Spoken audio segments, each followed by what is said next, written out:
Hey everyone, I noticed a lot of you who are watching and enjoying the content aren't subscribed yet. If you love spine-chilling stories, creepy encounters, and unexplained mysteries, make sure to hit that subscribe button and turn on the notification bell so you never miss out on the next terrifying upload. It really helps the channel grow and lets me keep bringing you more of the content you love. Alright, so I've been hesitant to tell this story, but it's been on my mind for months, and it feels like something I should share. This happened a while back, and I still can't shake off the feeling that it was more than just a weird encounter. If you think this is going to be some cheesy bad date story, just wait. You might end up thinking differently by the end. So, it all started like any other typical night. I was browsing through Tinder, like most people do when they're bored or just looking to pass some time. I wasn't looking for anything serious at first, just chatting with a few people, maybe grabbing a drink if I felt like it. I'd been on Tinder before, and I've had my fair share of weird messages and awkward encounters, but nothing that would make me lose my faith in dating apps. At least not yet. Then I came across this guy. His name was Mark, and his profile seemed normal. He wasn't over the top with his pictures, no weird poses or filters. Just a few simple, well-lit photos of him hiking, hanging out with friends, and one of him at a concert, looking like he was genuinely enjoying himself. His bio was short, saying something like, "Just here to meet cool people and see where it goes. Nothing suspicious." It was basic, but in a good way. I'd seen enough Tinder profiles to know when something felt real. He seemed like someone who wasn't just on there to mess around. We started chatting, and the conversation was surprisingly good.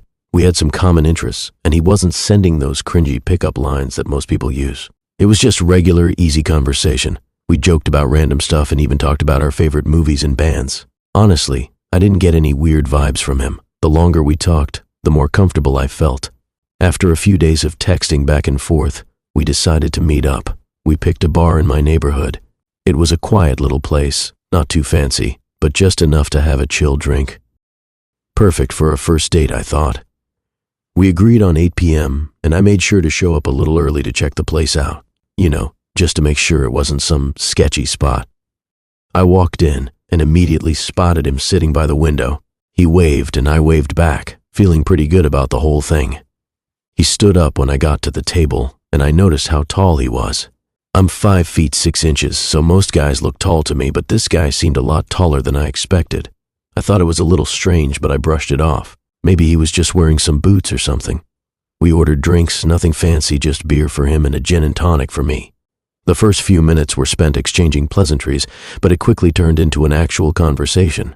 He was funny, easy to talk to, and seemed genuinely interested in what I had to say.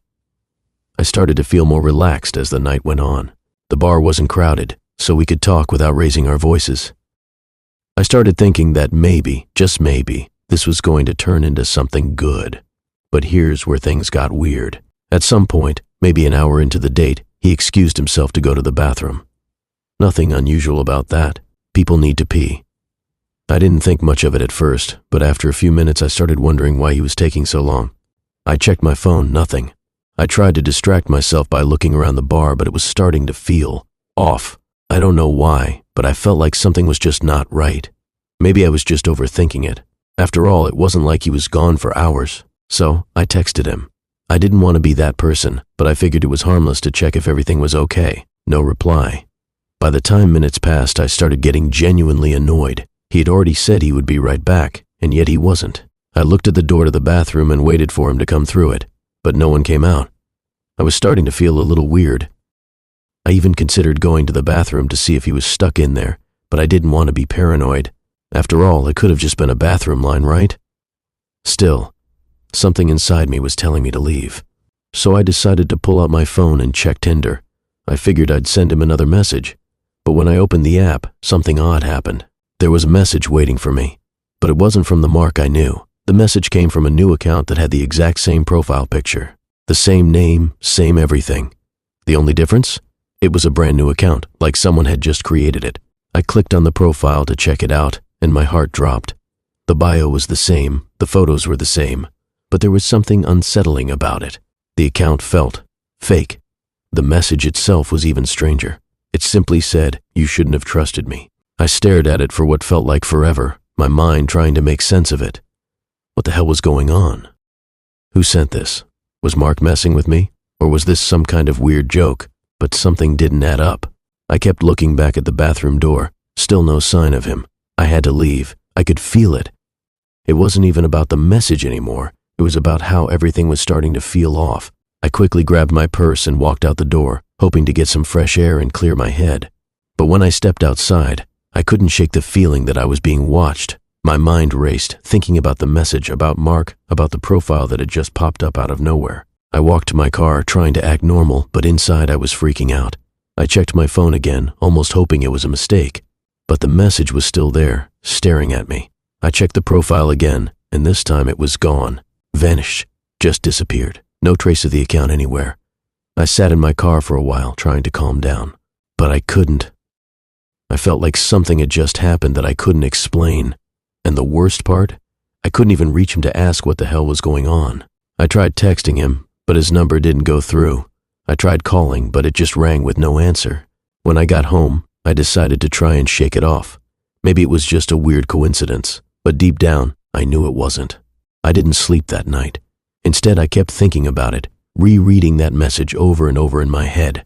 I told myself it was just some sick joke, but then why did everything feel so wrong? The next morning, I checked Tinder again. I figured maybe I could get some closure by just looking him up, but there was nothing. His profile was gone, like it never existed. I searched for his name, his pictures, nothing.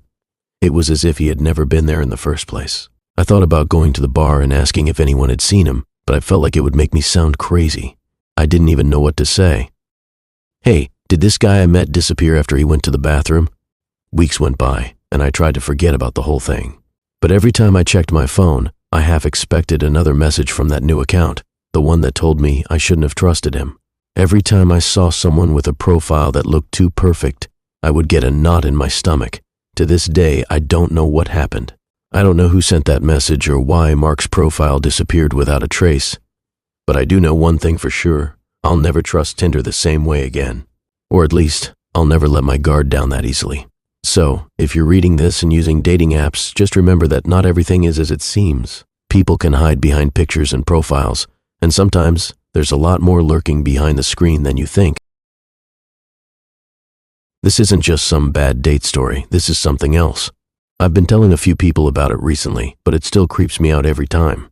So, here goes. It all started last fall. I had been on Tinder for a couple of months, and most of my interactions were either weird or boring. But then I matched with her. Her name was Aria, and her profile was pretty typical. A few travel pics, a dog in one of them, a smile that seemed pretty genuine. She wasn't doing anything outrageous like some people do on there, just normal, like she was trying to actually meet someone. We talked for a while before deciding to meet up. I liked hiking, so I suggested a trail I often go to. It's a bit remote, not the kind of place where you'd run into a crowd of people. And Aria seemed to be into the outdoors too, so she agreed. We set a date for a Sunday afternoon. I was a little nervous because, well, it's hard not to be when meeting someone from a dating app. But we'd been texting for a bit, and everything seemed fine. She seemed cool. When the day came, I was driving to the trailhead, a little unsure about the whole thing. I mean, it's not every day you go on a hike with someone you barely know. The place we agreed on wasn't super secluded. But there was this one spot that felt like it could be out in the middle of nowhere if you didn't know where you were going. I got there early and parked my car. I was about 10 minutes early, so I hung around my car for a bit, checking my phone. Then I saw her pull up in a beat-up sedan. It wasn't the kind of car I expected, but I didn't think much of it. She got out, and I noticed she looked even better than her pictures. Tall, athletic build, with long dark hair that she had pulled back into a ponytail. She smiled when she saw me, and we waved at each other. We said our hellos and started walking toward the trail. The weather was perfect, just chilly enough to feel good with a light jacket on, but not too cold. The hike started off pretty normal. We talked about our jobs, what we like to do for fun, our families. She seemed really nice. The conversation flowed easily. Everything felt normal. I thought it might be one of those good first dates where you actually click with someone. We were maybe halfway through the hike when she suddenly stopped, looking a little uncomfortable. She told me she'd forgotten something in her car and would be right back. She said she needed to grab it before we continued. I thought it was a little weird, but I didn't think much of it.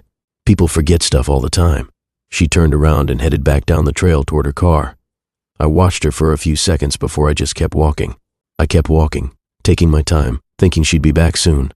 I figured she'd probably just left some gear in her car or something. But after about an hour passed, I started to wonder where she was. I sent a text asking if everything was all right, but I didn't get a reply. Okay, I thought. Maybe she was just taking a while. She might have been on the phone or something. By the time 2 hours had passed, I was getting seriously weirded out. I decided to head back to the trailhead to look for her.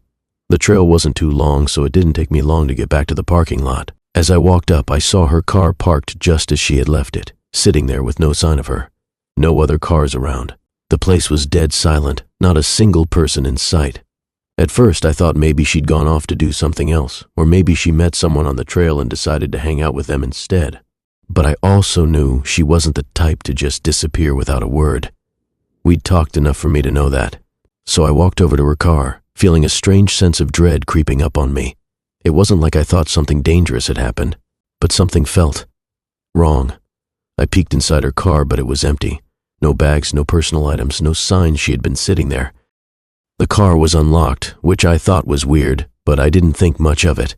I kept looking around the area, checking the parking lot and even the trailhead, but there was no sign of Arya, no one else around. The woods were dead silent, and the only noise I could hear was the sound of my own breath. I felt like I was being watched. It was that feeling you get when something just doesn't add up. I waited another hour just in case. I figured she might have been stuck somewhere, or maybe she got lost on her way back up the trail. But after a while, I started thinking this was no longer a simple case of someone forgetting something in their car. I was starting to feel more and more like something else was going on. I called her phone a few times, sent more texts, but nothing. The silence was starting to feel suffocating. I called the police, trying to explain the situation, but when I told them about the hike and how long I had been waiting, they just told me to wait a bit longer. They seemed like they thought I was overreacting, but I couldn't shake the feeling that something was off. They said they'd send someone out if I didn't hear from her soon. As the sun started to dip, I felt the panic setting in. I tried calling a couple more times, but no answer. I decided to take another walk along the trail to see if I could find any trace of her. Maybe she'd gotten lost, or maybe there was something I missed. The air had turned cold, and the light was fading fast, but I didn't care. I just needed to find out what happened. I spent the next few hours walking around the area, calling out her name, but I never found anything. No sign of her, no clues. It was like she had just vanished. By the time it was dark, I had no choice but to leave and wait for the authorities. They finally showed up about 2 hours later. They searched the area, but still nothing. No sign of Arya. They said they'd keep looking, but after a few days, they stopped calling. I tried to reach out to her family and friends, but no one had heard from her. It's been a couple of months now, and still nothing. I have no idea what happened. It's been bugging me ever since. I've gone over everything in my mind so many times, but I still can't figure it out. Arya seemed like a nice person. She didn't seem like someone who would just vanish. And that abandoned car? It's the thing I can't get out of my head. It feels like I'm missing something, like there's some part of the puzzle that doesn't fit. I'm not saying something horrible definitely happened to her, but the whole thing is just wrong. I'll never hike alone again, and I sure as hell won't meet someone from Tinder out in the middle of nowhere. So yeah, I guess that's my story. Maybe you'll think it's just a weird coincidence, or maybe there's something more to it. But I'll never forget that feeling of walking back to the car and realizing she was just gone. I still wonder if I'll ever find out what happened to her. If I hadn't seen the articles with my own eyes, I wouldn't have believed it either.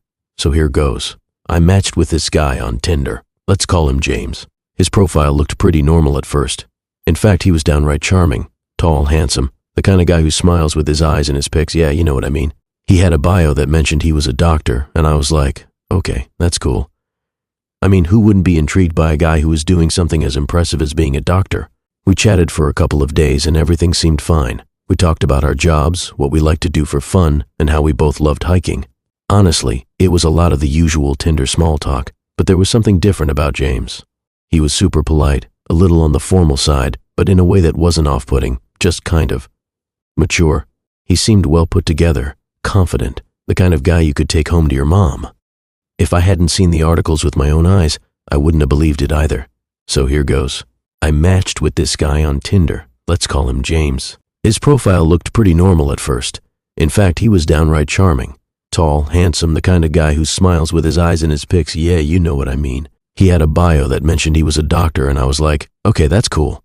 I mean, who wouldn't be intrigued by a guy who was doing something as impressive as being a doctor? We chatted for a couple of days, and everything seemed fine. We talked about our jobs, what we like to do for fun, and how we both loved hiking. Honestly, it was a lot of the usual Tinder small talk, but there was something different about James. He was super polite, a little on the formal side, but in a way that wasn't off-putting, just kind of mature. He seemed well put together, confident, the kind of guy you could take home to your mom. So, after a few days of texting, we set up a date. He picked a little cafe downtown, nothing fancy, just a casual place. The day of, I was a little nervous, but I was also excited. I mean, he was a doctor, right? Like, that's gotta mean he's got his life together, right? I showed up a little early, which is unusual for me, but I was anxious. When he arrived, he looked exactly like his photos, tall, dressed well, with a confident but friendly smile. We ordered coffee, and then we started chatting. The conversation started off great. He was funny, charming, and he asked a lot of questions about me. He also kept talking about his job. At first, I was impressed. Who wouldn't be? He said he worked as a surgeon, mentioned some prestigious hospitals, and even threw around some technical medical terms that, honestly, I didn't understand but assumed were legit. But then, something started to feel off. Like at first, I chalked it up to nerves. I mean, we were getting along, but there was this weird feeling I couldn't shake. It started with the little things. For example, when he talked about his hospital, he kept switching the name of it. First, it was St. James Hospital, then St. Mary's, and then he called it St. Joseph's. I didn't really think too much of it at first. Maybe he just didn't remember the name of the place. But then he started talking about surgeries he'd performed, and he was so vague. He mentioned a few tough cases, but never went into detail. It felt like he was avoiding specifics. I tried to brush it off, but then there were more little things that didn't add up. Like, when I asked him where he went to school, he said he went to med school in the UK. I've got a few friends who are doctors, and they all have this specific pride about where they trained, you know? So I thought I'd look up the school name just to see if it was legit. When I did, there was nothing about him. I searched his name, his school, and any hospitals he mentioned, but all I found was a bunch of medical terms and random stuff that didn't seem to connect to him. No papers, no certifications, nothing that would back up what he was saying. It struck me as odd, but I didn't want to seem rude, so I kept the conversation going. But I started to feel more and more uncomfortable. It was almost like he was pulling this doctor persona out of thin air. Then came the really weird part. At one point, he mentioned that he had just come back from a major surgery. I was like, oh wow, what was it? And he said it was a high-risk procedure. And when I asked him what kind of surgery, he went quiet for a moment and changed the subject. I didn't press him, but in my head I was thinking, how do you forget what surgery you just performed? How do you avoid talking about it when it's the thing that defines your career? At this point, I was starting to feel pretty suspicious. The more I thought about it, the more things didn't add up. I figured maybe I could look him up after the date. I didn't want to make things awkward, so I tried to keep things light. But every time he mentioned his job, I felt like he was making it sound way too mysterious. I didn't stay for the whole date. After about an hour of this weirdness, I made up an excuse about needing to get up early the next day, and I left. As soon as I got home, I sat down and Googled his name. I didn't expect to find anything crazy, just maybe an old article or two, but nothing prepared me for what I stumbled upon. I found news articles, and not just any articles. One's about a man matching his exact description wanted for impersonating medical professionals. The articles were from a few years ago. Apparently, this guy had been caught pretending to be a doctor, working at several hospitals and fooling people into thinking he was an actual surgeon. They were looking for him because he had been involved in some shady dealings. According to the reports, he had used fake credentials to land jobs at several top-tier hospitals before he was exposed. I froze when I saw his photo in those articles. It was definitely him, James, the same guy I just had coffee with. It was like someone had poured cold water over me. The guy I'd just spent an hour with wasn't a doctor. He was a fraud. I sat there, staring at my phone, trying to process everything. How had I not seen the signs? How had I not caught on earlier? The vague answers, the constant changing of stories. How did I let myself be so oblivious? I didn't tell anyone about the date. Honestly, I was too freaked out. I didn't know what to do with the information I had. He hadn't done anything to hurt me physically, but emotionally, I felt completely violated. I couldn't believe I had been so close to someone who had been lying about something as serious as being a doctor. I deleted his number and blocked him on Tinder right away. I still think about that night sometimes, about how close I came to being caught up in something much worse. I don't know if he was just trying to fool people for money, or if there was something darker at play, but either way, I'm glad I trusted my gut. So yeah, the next time you meet someone on Tinder and they tell you they're a doctor, maybe do a little more digging, because not everyone is who they say they are. This wasn't just a weird date or a creepy encounter, it was the kind of thing that made me rethink everything about online dating, especially Tinder. I don't know if I'll ever really get over this one, and I still have no idea what the hell happened. It started a few months ago. I was on Tinder, obviously. At the time, I was chatting with a few people, none of them really sticking out. You know how it goes, small talk, basic questions, the usual what are you looking for conversations. I was kind of starting to get bored with the whole thing when I matched with someone new. Her name was Zoe, and at first glance, her profile seemed pretty normal. Cute pictures, a few selfies with friends, and the typical I love traveling, hiking, and good food bio. Nothing out of the ordinary, but I thought she looked interesting, so I swiped right. We started chatting pretty quickly. The conversation was light at first, just the usual stuff. What I do for work, what she's into, This wasn't just a weird date or a creepy encounter. It was the kind of thing that made me rethink everything about online dating, especially Tinder. I don't know if I'll ever really get over this one, and I still have no idea what the hell happened. It started a few months ago. I was on Tinder, obviously. At the time, I was chatting with a few people, none of them really sticking out. You know how it goes, small talk, basic questions, the usual what are you looking for conversations. I was kind of starting to get bored with the whole thing when I matched with someone new. Her name was Zoe, and at first glance, her profile seemed pretty normal. Cute pictures, a few selfies with friends, and the typical I love traveling, hiking, and good food bio. Nothing out of the ordinary, but I thought she looked interesting, so I swiped right. We started chatting pretty quickly. The conversation was light at first, just the usual stuff, what I do for work, what she's into, etc. She seemed friendly enough, and honestly, she was pretty easy to talk to. Then, a day or so later, I got another match. This time, it was with a girl named Emma. Same deal, same type of profile, same cute selfies with friends, same I love the outdoors, coffee and Netflix kind of vibe. I thought, all right, maybe this is a sign to get back into dating. So I started chatting with Emma, just like I had with Zoe. Here's where it gets weird. After a few days of talking to both of them, I noticed something odd. Both of them kept saying very similar things, like almost exactly the same things. Zoe would tell me she loved reading mystery novels, and then a few hours later, Emma would say almost the exact same thing. Zoe would talk about her favorite hiking spots, and then Emma would mention her top hiking spots. It wasn't just one or two things. It was almost like they were reading off the same script. At first, I brushed it off as a coincidence. People like similar things, right? But then it started to get weirder. They both mentioned this one particular cafe they loved in the city, and even said they went there every weekend. I didn't think much of it at the time, but it started getting under my skin. I mean, it's not that strange for two people to like the same things, but these details were so specific. I couldn't shake the feeling that something wasn't right. So I started paying closer attention. I compared their profiles more carefully. That's when I noticed it. The photos. There was something about them that started feeling off. They didn't look exactly the same, but they were close. And I mean really close. The angle of the selfies was practically identical, like they had been taken in the same location or something. The lighting, the poses, everything was too similar. I didn't want to jump to conclusions, so I decided to dig a little deeper. I saved both their photos and ran a quick reverse image search. Nothing came up, which was a little weird, but not totally unusual.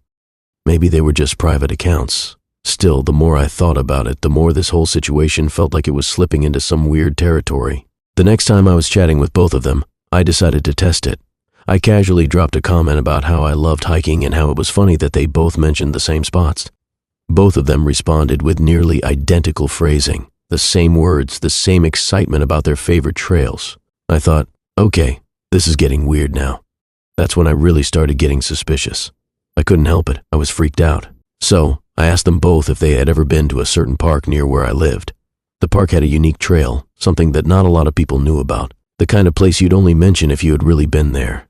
To my surprise, both of them said they loved that park, and they'd been there multiple times. But when I compared their answers, I noticed something. One of them said they went there on a lazy Saturday, and the other said they went there with friends on a Sunday afternoon. The phrasing was almost identical, but with just enough of a difference that made it feel rehearsed. That's when I started getting the sinking feeling that this wasn't some weird coincidence. It was starting to feel like I was talking to the same person. Two different profiles, but almost identical conversations. It didn't make sense. I decided to get bold. I asked Zoe if she had any siblings just to see what would happen. She replied that she had an older sister. I didn't press it, but then the next time I talked to Emma, I asked her the same thing. She said she had an older sister as well. Now, at this point, I was feeling pretty damn uneasy.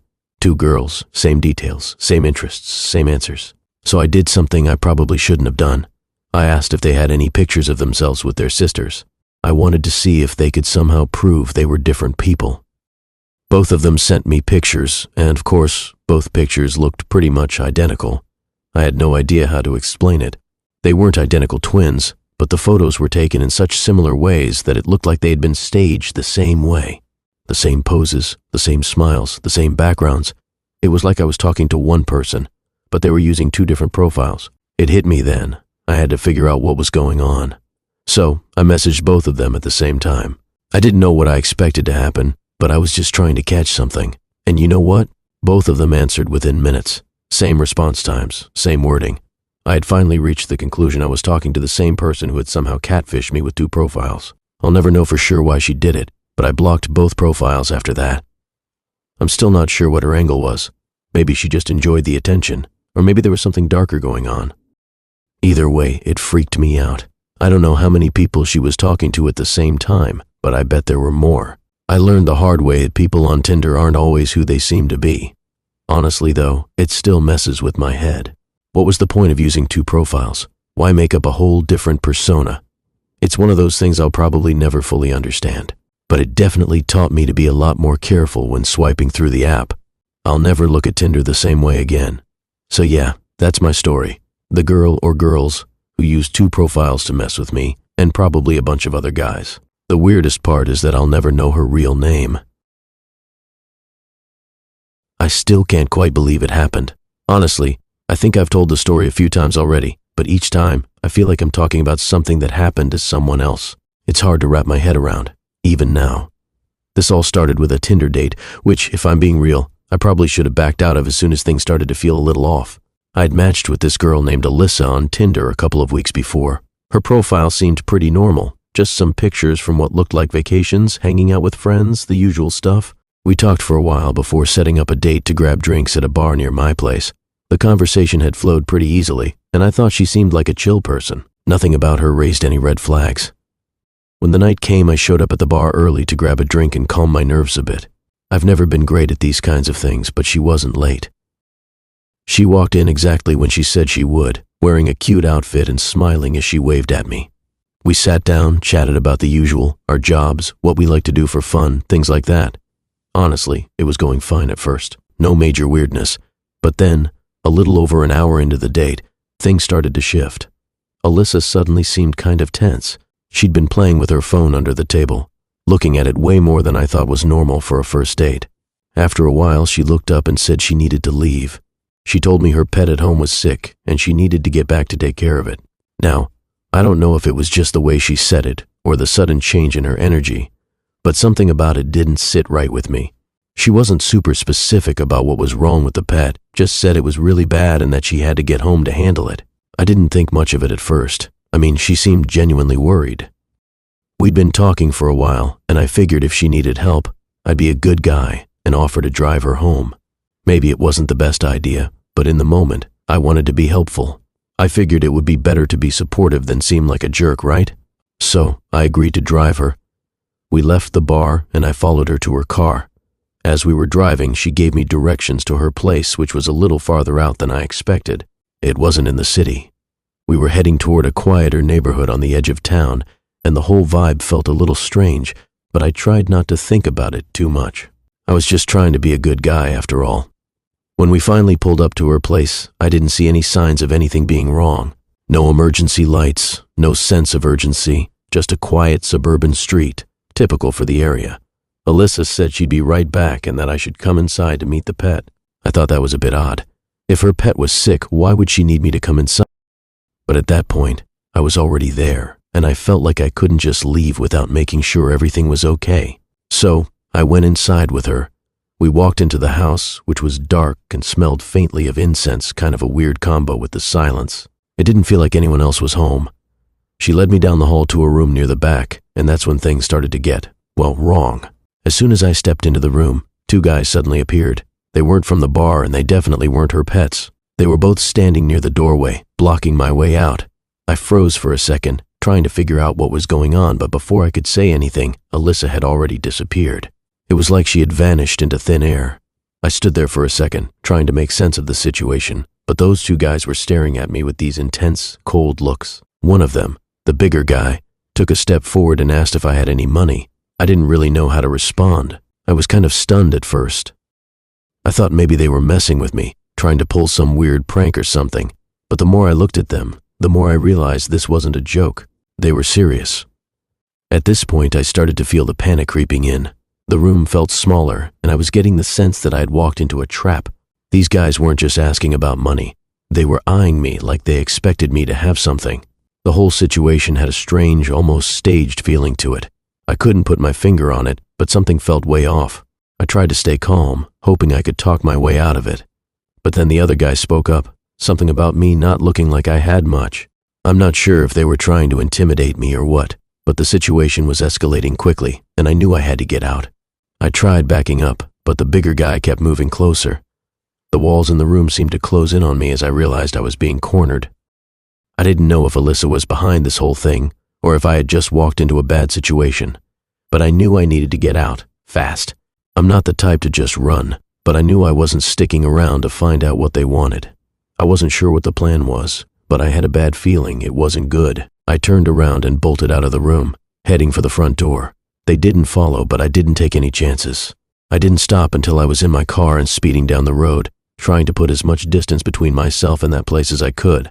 When I got home, I kept checking my phone for messages from Alysa, but there was nothing. I tried to call her a few times, but her number went straight to voicemail. It felt like she had just disappeared. That night, I kept thinking about what had just happened. I couldn't help but feel like I had narrowly escaped something much worse. I never heard from her again. Not a single message. The whole thing was so bizarre and unsettling that I still get a pit in my stomach thinking about it. I tried searching for any info on her online, but I couldn't find anything. I've even thought about calling the cops just to make sure nothing happened to me. But honestly, I don't even know what I'd say. Looking back, I can't believe I didn't trust my instincts when I felt something was off. But I guess I just wanted to be a nice guy, and that's how I ended up in the middle of some kind of sketchy scheme. I'm definitely not in a rush to meet anyone on Tinder again anytime soon. One for typical dates, dinner, a movie, the usual stuff. It's just not my vibe. So when I matched with Lily on Tinder, I wanted to do something a little different. She seemed fun, and after a few days of chatting, I figured it'd be cool to do something a little adventurous. I'd been to this abandoned building a few times before, not too far from the city. It was an old factory, all crumbling walls, broken windows, and dark hallways, the kind of place that would give anyone a thrill just stepping inside. It had a reputation for being haunted, but I'd never bought into that stuff. I texted her and suggested we check it out. Her response was kind of unexpected. She was into it. Most people would have been skeptical, but she seemed genuinely excited, even a little curious. I won't lie, I thought it was kind of cool that she was up for it. So, we agreed to meet up there. I thought, why not? It was a chance to do something a little different and get to know her better. The night came, and I met her by the entrance of the building. It was dark, the kind of dark where the air feels heavier, but it wasn't too cold. Lily was standing there waiting for me, looking just as chill as I expected. Jeans, a leather jacket, and a messy ponytail. She looked at the building and smiled. I could tell she wasn't scared. If anything, she seemed kind of at home there. I figured that was a good sign. Someone who's comfortable in an old, creepy building probably doesn't get freaked out easily. We walked inside together.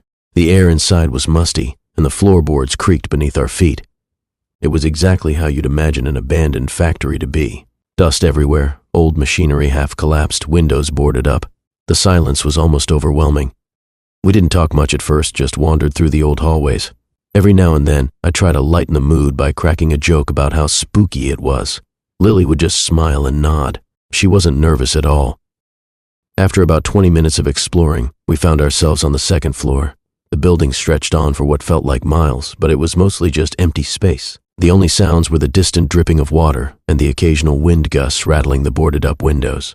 But then, as we were walking through a narrow corridor, I started hearing something else. It was faint at first, almost like a whisper. I thought I was imagining it, but then I heard it again. Soft, indistinct, like someone was talking, but I couldn't make out the words. I stopped and looked around. "Did you hear that?" I asked, half laughing. Lily didn't say anything at first. She just looked at me for a second, then nodded. "Yeah, I hear it," she said, sounding completely unfazed. She didn't even look worried. She just kept walking like it was nothing. I stood there for a second, trying to shake off the uneasy feeling that started to settle in my stomach. But I didn't want to seem like a wimp, so I laughed it off. "It's probably just the wind," I said, trying to sound casual. "This place is so old, it's bound to make weird noises." We kept walking, and as we moved deeper into the building, the whispers got louder. It wasn't just one voice, it was a whole bunch of them, like a crowd was just out of sight, talking amongst themselves. And then, just as we rounded a corner, we heard footsteps. But these weren't our footsteps. These were the slow, deliberate steps of someone, or something, following us. I turned to Lily, ready to ask her if she heard that too, but she didn't look scared at all. She wasn't even looking at me. She was staring ahead, almost like she was in a trance. I could see her shoulders relax as if she was at peace in the chaos around us. It wasn't like she was ignoring it. She was listening, but it didn't bother her. I tried to laugh it off again. "Guess we're not alone after all," I said, half joking. Lily didn't respond. She just smiled, but it wasn't a nervous smile. It was more like she was.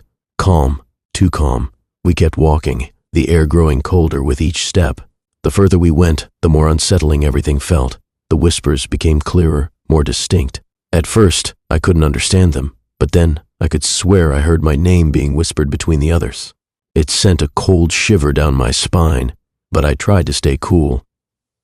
It was then that I noticed something strange. Lily had stopped walking again. She was standing by one of the old windows, looking out at the dark city lights below. There was something almost peaceful about the way she stood there, like she was lost in thought, but not in a way that made sense for someone who was supposed to be on a date. It was like she was waiting for something, or someone. I called out her name, but she didn't respond. She just kept staring out the window, as if she was completely unaware of me. "Lily?" I said a little louder, walking over to her. She slowly turned to face me, her expression unreadable. Her eyes weren't wide with fear or anxiety like I'd expect. They were calm, almost serene. Then she said something that completely threw me off. "I come here often," she said, her voice quiet, almost like she was talking to herself. "I feel closer to them here."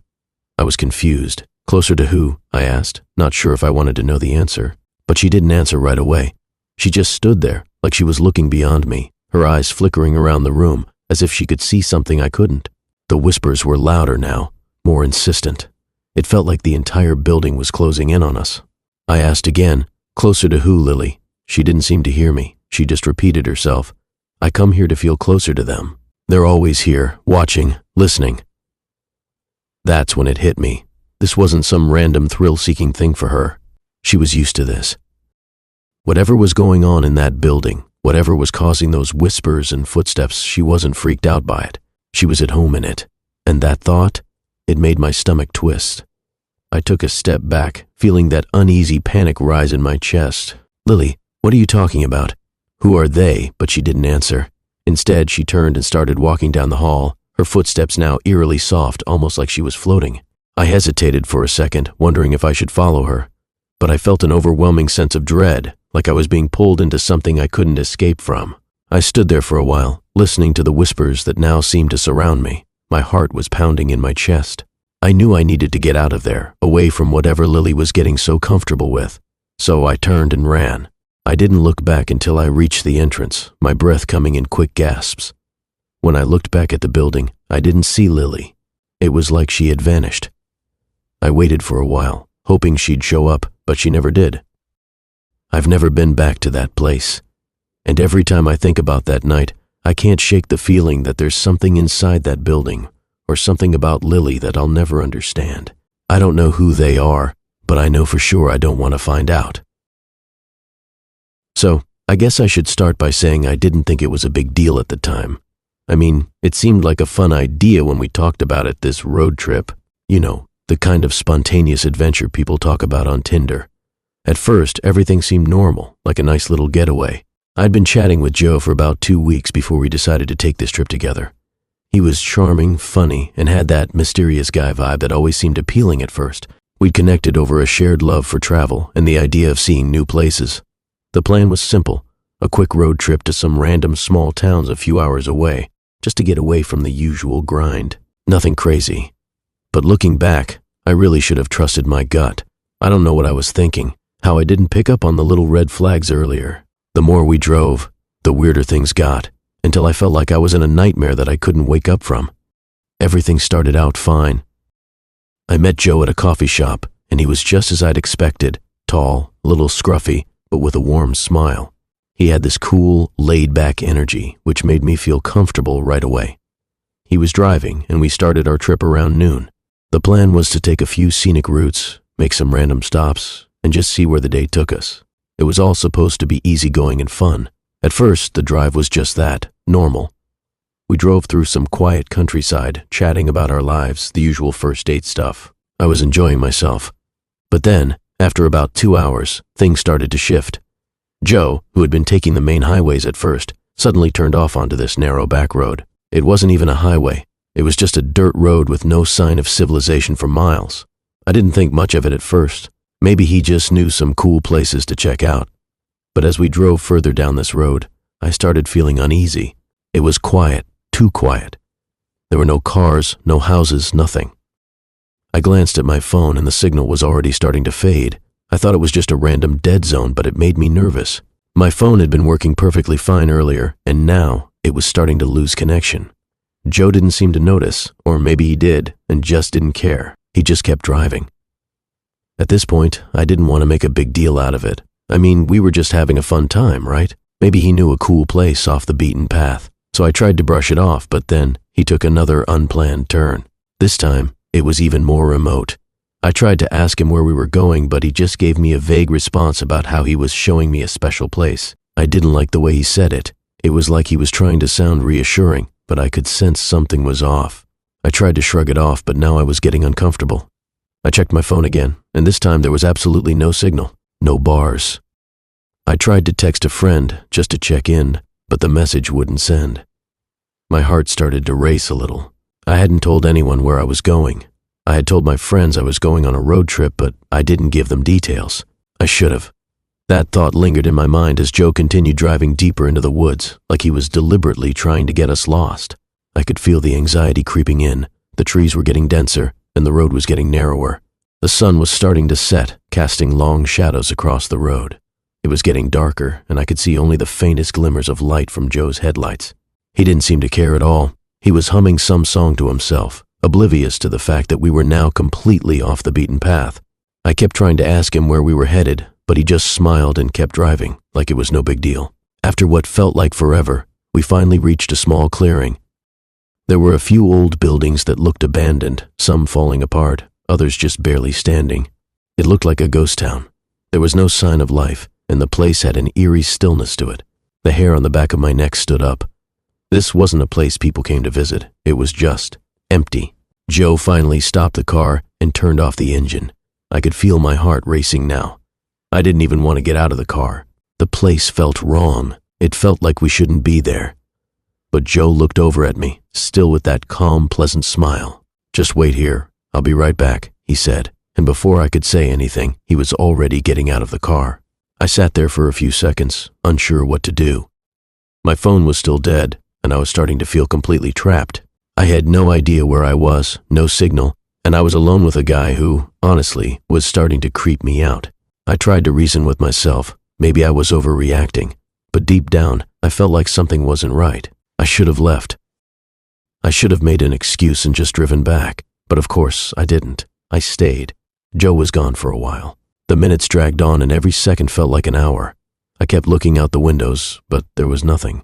No movement, no sounds, just the stillness of the place. I considered getting out of the car and looking for him, but I was scared. What if he was setting me up? What if I wasn't supposed to follow him?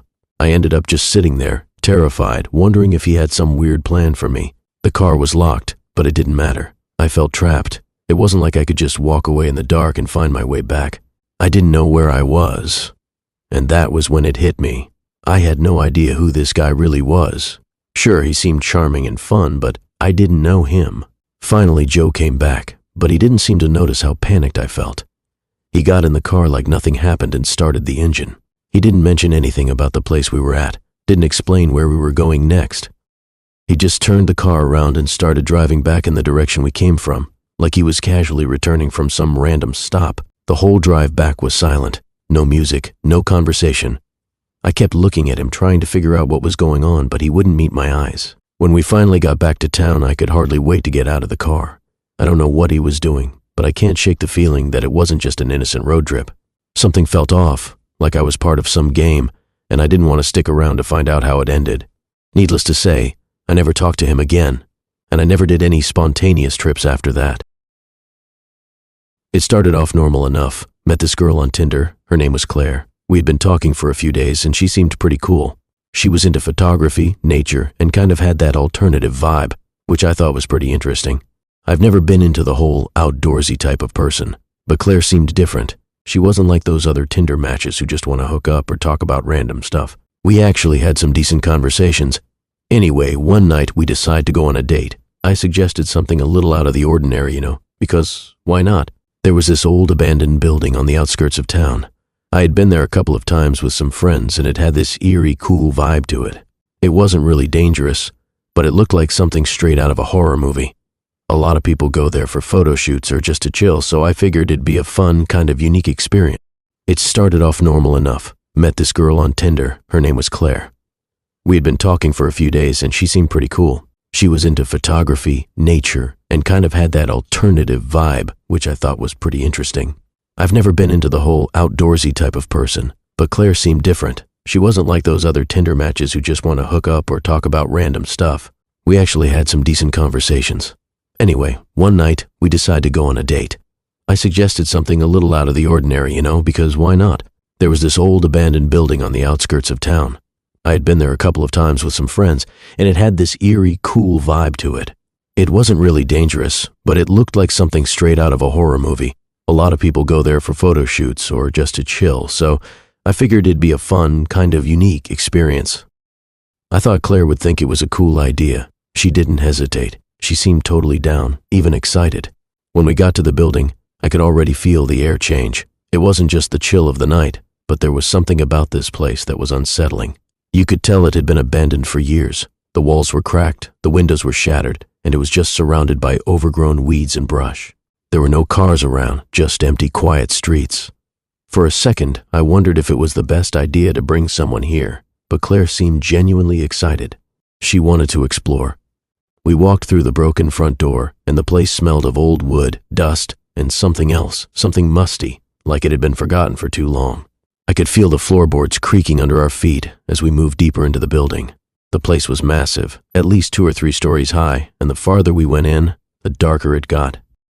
I tried to make light of it, joking about how creepy the place was, and Claire would laugh. But then, every once in a while, I'd hear something, faint whispers or the sound of footsteps, like someone else was in there with us. It was hard to tell if it was just the wind making those sounds, or if maybe the old building was just settling. I kept telling myself it was nothing, but after a while, I couldn't shake the feeling that we weren't alone. Claire, though, she didn't seem fazed. If anything, she was more interested in the place than I was. She kept snapping photos, going off on her own to take different angles of the broken windows or the cracked tiles. There was this one spot, an old, decaying staircase leading to the 2nd floor. It was covered in dust, and the steps looked like they could collapse any minute. I was hesitant to go up, but Claire, with her camera in hand, was already halfway up before I could even say anything. I followed her up, and that's when things started to get weird. I heard it again, those whispers. They were louder now, not just in the distance, but right next to us. At first, I thought maybe it was just the wind, but then I realized that wasn't right. The whispers weren't just random, they seemed like voices, clear enough that I could make out a few words, though I couldn't understand them. I looked at Claire to see if she heard it too, but she was completely calm, almost too calm. She wasn't even looking around, like she wasn't fazed by it at all.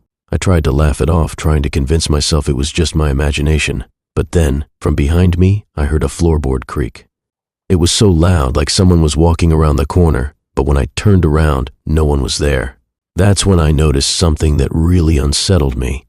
Claire wasn't just calm, she seemed comfortable, like she belonged there. I could see it in her face.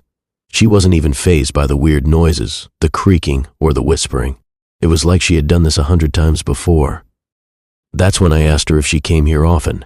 She didn't really answer me right away. Instead, she looked out the window, her camera in hand, capturing the dying light of the sunset. But when she did speak, her voice was a little too calm, like she was trying to hide something.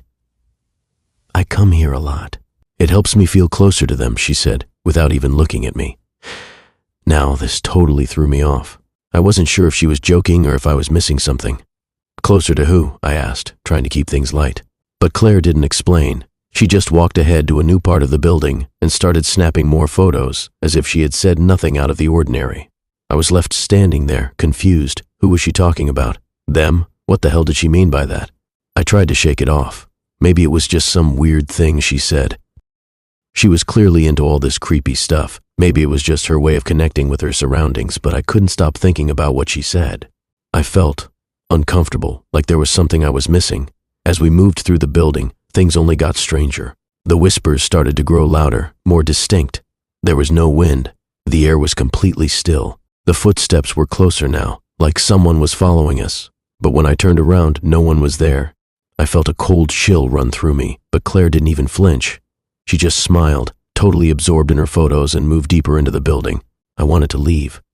I was getting to the point where I was almost scared, but Claire was acting so nonchalant about it all.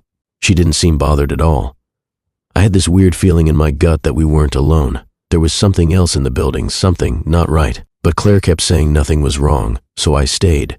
Eventually, I told her we should go, that it was getting late, and she agreed. But when we made our way back toward the stairs, I saw something, or rather, someone, standing at the bottom of the stairwell. It was a dark figure, but the moment I blinked, it was gone. I didn't say anything to Claire, but I was freaked out. When we finally made it back to the car, I couldn't wait to leave that place behind. But Claire didn't seem in any rush. In fact, she seemed almost content. Like she didn't care that we were leaving the haunted place behind, or that something felt completely off. On the way home, we didn't talk much. I kept replaying everything in my head, trying to make sense of it, but nothing added up. Who was they? What was she really feeling when she said that? It felt like something was just left hanging in the air, something I couldn't understand. I didn't message Claire again after that night. The whole thing was too strange for me, but now every time I drive by that old building, I can't help but wonder if Claire is still there, visiting her friends. I met this guy on Tinder a few weeks ago. His name was Daniel, and we hit it off pretty well. He seemed like a cool guy, super charming and friendly. After chatting for a bit, we decided to meet up, and he invited me to his house for dinner. He told me he loved cooking and wanted to show off his skills, which seemed fun enough. Honestly, I thought it'd be just a chill night. Nothing too fancy, just a casual dinner and maybe a movie after. When I arrived at his house, it was one of those old, charming places. You know the kind, big, with a lot of character. There were creaky wooden floors and an old front door that you had to push hard to open. It looked like something you'd find in a small, quiet neighborhood, and everything was surprisingly clean and well kept inside. The place had a nice, cozy feel, like it could be straight out of a movie. He led me into the kitchen where he was finishing up cooking. The smell of garlic and spices filled the air, and I was kind of impressed. I met this guy on Tinder a few weeks ago. His name was Daniel, and we hit it off pretty well. He seemed like a cool guy, super charming and friendly. After chatting for a bit, we decided to meet up, and he invited me to his house for dinner. He told me he loved cooking and wanted to show off his skills, which seemed fun enough. Honestly, I thought it'd be just a chill night. Nothing too fancy, just a casual dinner and maybe a movie after. When I arrived at his house, it was one of those old, charming places. You know the kind, big, with a lot of character. There were creaky wooden floors and an old front door that you had to push hard to open. It looked like something you'd find in a small, quiet neighborhood, and everything was surprisingly clean and well kept inside. The place had a nice, cozy feel, like it could be straight out of a movie. He led me into the kitchen, where he was finishing up cooking. The smell of garlic and spices filled the air, and I was kind of impressed. We hung out for a bit, chatting about life, what we were into, and of course, the usual, how's Tinder been treating you, stuff. It was nice, honestly. The conversation flowed easily, and we were having a pretty good time. But then, about an hour into dinner, things started to feel a little off. I was sitting at the table, enjoying the food, when I heard something, soft at first, like a faint scraping or tapping sound from above. I paused for a second, trying to figure out if it was just the house settling or something. But then I heard it again. It was almost like footsteps, but they were too light, too deliberate to be normal. I thought it was just my imagination, so I joked about it, saying, "Looks like you've got ghosts in your attic." I laughed a little to lighten the mood, but Daniel's face instantly changed. It was subtle, but I could tell something was off. He didn't laugh. Instead, he got quiet for a second and his expression turned defensive. You shouldn't have heard that," he said, almost too quickly. I didn't know what to make of it. It was kind of weird, honestly. I thought maybe he was just a little embarrassed or self-conscious, so I brushed it off and continued eating, but that weird tension lingered in the air. The rest of the night went on, but I couldn't stop thinking about that moment. The house felt normal at first, but there was this strange, heavy feeling that started to settle in, like the air was too thick. I could hear the odd creak of the floorboards or the house settling every now and then, but every time I kept remembering that strange reaction from Daniel. It made me uneasy. Eventually, we finished dinner, and he suggested we watch a movie. I agreed, but as we walked into the living room, I noticed something else, something that really started to creep me out. The door to the attic was right next to the living room, and I hadn't noticed it before. It wasn't one of those traditional pull-down attic ladders either. This was a solid wooden door. The weird part was that there were scratches around the edges of the door, deep ones. I tried to ignore it at first, but the more I looked, the more it bothered me. The scratches weren't new either. They looked old, as if something or someone had been trying to claw their way out. It sent a chill down my spine, but I still tried to play it cool. I didn't want to seem paranoid or weird, especially on a first date. But then, I heard that scraping sound again. This time, it was louder, closer. It was unmistakable. It wasn't just the house settling. There was definitely something moving up there. My heart started to race.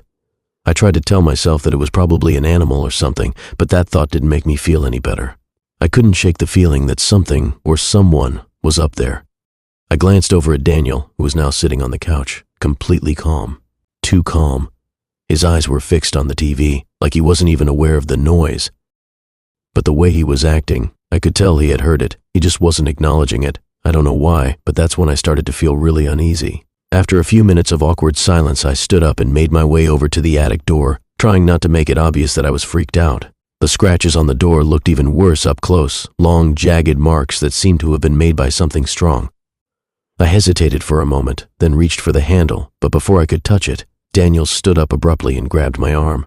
"Hey, don't open that," he said, his voice tight. It's not safe." His tone was different now, urgent, almost panicked. I pulled my arm away and looked at him. His face was pale, and his hands were shaking a little. It was like the calm, charming guy I'd been talking to earlier had disappeared, and something darker had taken his place. I could feel my heart pounding in my chest. I had to get out of there. I didn't know what was going on, but I knew something wasn't right. I could hear the scraping again, louder now, like something was trying to get through the door, and I couldn't stand it anymore. I had to leave. I made an excuse, grabbed my stuff, and bolted for the door. As I rushed past Daniel, I could feel his eyes on me, watching me leave. I didn't even look back. I just got into my car and drove as fast as I could, my hands still trembling on the steering wheel. I didn't sleep well that night. I kept thinking about that attic door, about the scratches, and about how Daniel had acted. It was like he was hiding something I wasn't supposed to know. A few days later, I decided to message him and ask what was really going on in that house, but he never responded. I never heard from him again. Maybe he thought I was overreacting, or maybe he was just done with me. Either way, I was too freaked out to care. I still wonder about that house, though, and about the attic. The whole thing has stayed with me ever since. I don't know what was up there, or what Daniel was hiding, but I'm pretty sure I don't want to know. I've always been a bit of a skeptic when it comes to creepy stuff. I mean, I've had my fair share of weird encounters in life, but nothing that couldn't be explained away. But this one Tinder date, yeah, it changed my mind on a lot of things. It started like any other typical Tinder situation. I had matched with this girl, Emily, a few weeks ago. She was cute, outgoing, and had that easy confidence that made her seem interesting. We had a bunch of great conversations over the app, and after a while she asked me if I wanted to pick her up for a date. She lived in an apartment complex, and I was happy to make the drive to meet her. The plan was to grab dinner and maybe hit up a bar afterward. Nothing too complicated. The kind of night where you get to know someone better, see if there's any chemistry. She gave me her address, and I pulled up to the complex around 7 p.m. When I arrived, she was standing outside, wearing a tight, dark dress and a smile that made her look even better in person than her pictures. I was feeling pretty good about the night, honestly. She hopped into my car without any hesitation, and I waved at her neighbors who were chilling outside their apartments. But that's when things got weird. As soon as she shut the door and I started pulling away from the curb, I noticed an elderly woman standing by the entrance of the complex. She was watching us, and I could tell she had been looking at us for a while, almost like she was waiting.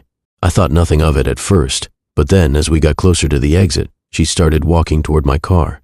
I didn't think much of it until she tapped on the window. It startled me. I rolled it down, and before I could even speak, She leaned in close and whispered something to me that made the hair on the back of my neck stand up. She said, "Don't let her take you where she took the last one." I froze. For a second, I didn't know how to respond. I thought maybe she was just some old lady with dementia or something. Emily laughed it off, like she didn't think anything of it. She even waved at the lady as if to say, "Oh, that's just Mrs. Simmons, she's harmless." But I couldn't shake that feeling in my stomach. I didn't say anything to Emily, but I was definitely thrown off. It wasn't like I was actually scared, but I had this nagging feeling that I couldn't shake. The whole thing just felt wrong, and I started second-guessing everything about the night. As we drove, I tried to keep the conversation going, but I noticed Emily seemed a little more distant than she had been in our chats. Normally she was bubbly and chatty, but tonight she was quiet, almost like she was lost in thought. I tried not to let it bother me and figured maybe she was just tired or had a long day. We decided to go grab dinner at this Italian place about 15 minutes away from her apartment. On the way there, I kept seeing the same few streets pass by in the rearview mirror. We'd looped through the same neighborhoods a few times, which was weird since I didn't think there was a reason to go through the same spots. But Emily said nothing about it, and I figured I was just overthinking it. Still, I couldn't get that strange encounter with Mrs. Simmons out of my head. At the restaurant, Emily seemed a little more comfortable. She laughed at a few of my jokes, and things started feeling a bit more normal again. We finished up dinner, and I was about to pay the bill when she suggested we take a walk in the park nearby. I thought it was a little random, but agreed anyway. The park was almost empty, which was unusual for a Saturday night, but it didn't seem weird at the time. It felt peaceful, like one of those quiet parks you see in movies. We strolled around, talking, and at one point Emily grabbed my hand. She seemed more relaxed, and I figured the earlier tension had just been a fluke. But then, as we walked deeper into the park, we came to a secluded area near some trees. I started to get that weird feeling again, like something wasn't right. I glanced around and noticed the same few trees over and over. The layout of the park didn't make sense anymore. The same benches, the same paths, nothing was adding up. When I mentioned this, Emily just smiled, her eyes too calm, almost like she was hiding something, but I brushed it off, convincing myself I was just being paranoid. We kept walking, but after a while, we ended up near a small clearing, almost hidden by some thick trees. Emily stopped, turned to me and said, "I'm glad you decided to come with me."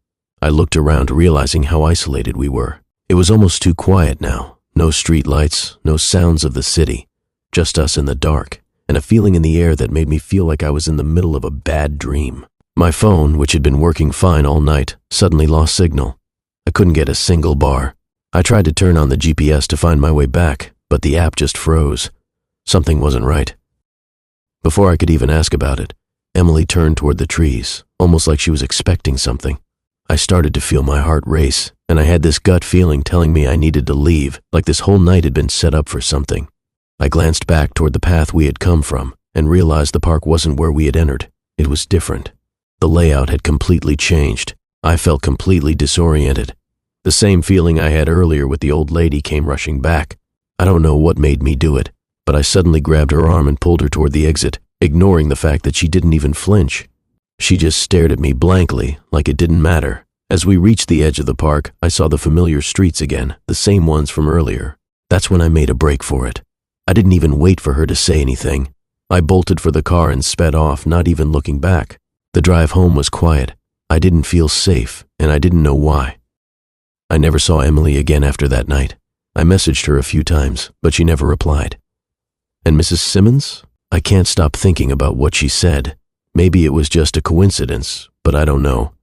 All I know is that something wasn't right, and for the first time, I couldn't shake the feeling that I just barely escaped something I wasn't meant to understand.